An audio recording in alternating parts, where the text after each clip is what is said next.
दोस्तों, अक्सर हम इनकम टैक्स रिटर्न की डेडलाइन करीब आते ही जगते हैं।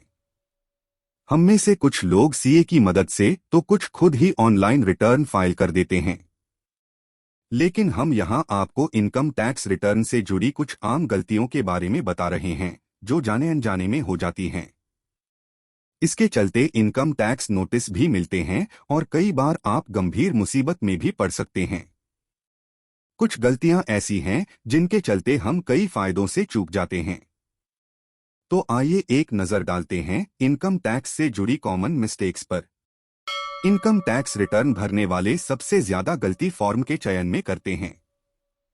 सैलरीड क्लास यानी नौकरी पेशा लोगों को सबसे सिंपल फॉर्म यानी ITR-1 भरना होता है।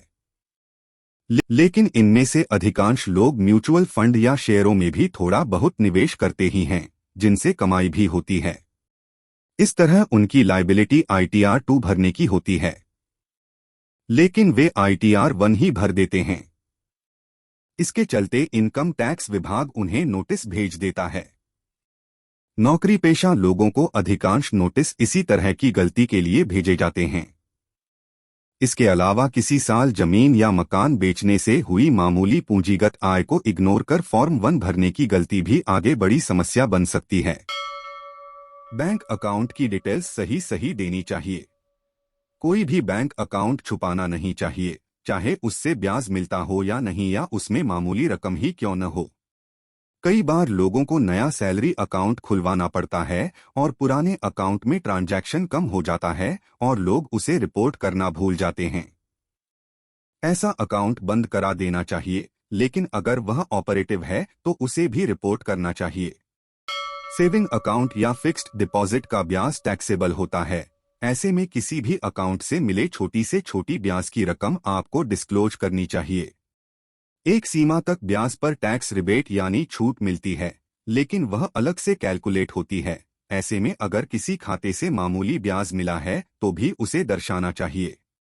आम धारणा है कि एफडी पर टैक्स तो मैच्योर होने के बाद लगता है, लेकिन हर साल मिलने वाले ब्याज की जानकारी आपको रिटर्न में देनी चाहिए। अगर एक ही वित्त वर्ष में आपने एक नौकरी छोड़कर दूसरी ज्वाइन की है तो दोनों एम्प्लॉयर से हुई आय डिस्क्लोज करनी चाहिए। इसी तरह अगर एक साथ दो जगह से सैलरी या आमदनी हो रही है तो दोनों स्रोतों से हुई आय को पूरी तरह डिस्क्लोज करना चाहिए। किसी भी स्रोत से हुई मामूली आय भी छुपाना आगे चलकर समस्या बन सकती है। विदेश में किसी संपत्ति या खाते से हुई आय की जानकारी देना जरूरी है। अगर विदेश में किसी भी तरह का निवेश किया है तो उसे रिटर्न में बताना होगा। कंप्यूटर युग में कुछ भी छिपाना आसान नहीं है। अब आपकी ज्यादातर जानकारियां आपके रिटर्न भरने से पहले ही सरकार तक पहुंच जाती हैं।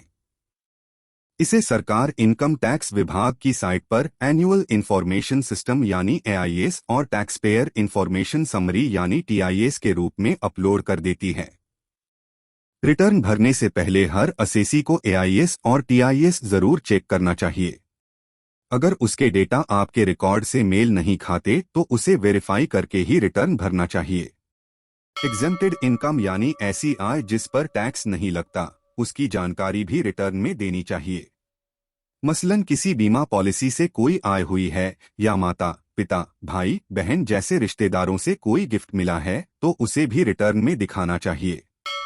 भले ही आप घर में अकेले इनकम के स्रोत हैं, लेकिन अगर आपके नाबालिग बच्चे जिनकी उम्र 18 साल से कम है कहीं से कुछ कमाते हैं या उन्हें किसी भी तरह की आय होती है तो उसे आपको रिटर्न में दिखाना होगा।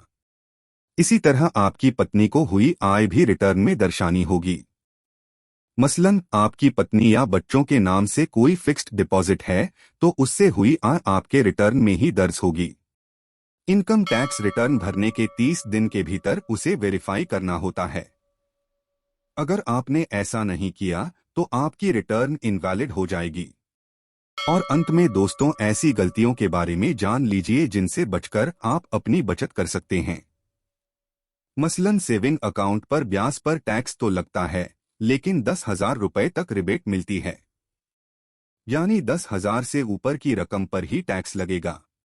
इसी तरह 60 साल से ज्यादा उम्र के लोगों के सेविंग पर ब्याज में 100% रिबेट मिलती है।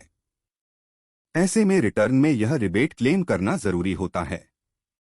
इसी तरह सीनियर सिटीजन के मेडिकल खर्चों पर आप 50,000 रुपए तक डिडक्शन क्लेम कर सकते हैं। अगर 80C, 80D जैसे डिडक्शंस में से कुछ फॉर्म 16 में आने से रह गया है तो उसे भी आप रिटर्न में क्लेम कर सकते हैं। तो दोस्तों, उम्मीद है यह वीडियो आपको पसंद आया होगा और इसमें दी गई जानकारियां आपके लिए उपयोगी साबित होंगी।